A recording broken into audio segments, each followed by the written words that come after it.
Hier hebben we hele leuke krieskleding. Prachtige mooie broeken, jurkjes, tapjes, alle maten. Mensen die het financieel dregen, creërs in de kleren zetten. Dat is het doel van de vergezen krieskleerwinkel in de Westereen. Na je week gaat de winkel open. Om mensen haar met de feestdagen weer even bijzonder vieren te litten.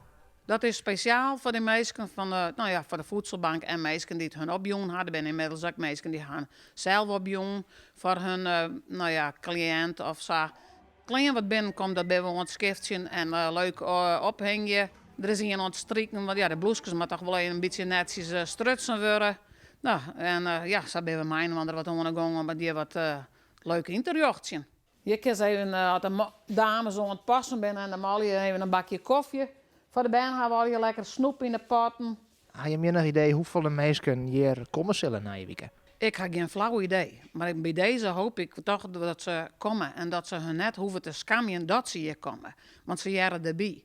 En dat wil ik hun toch mijn warm hart maaien van. Meesten blijven net voort. Ja, ik vind dat ze erbij jaren. En dan moeten we toch een beetje passen.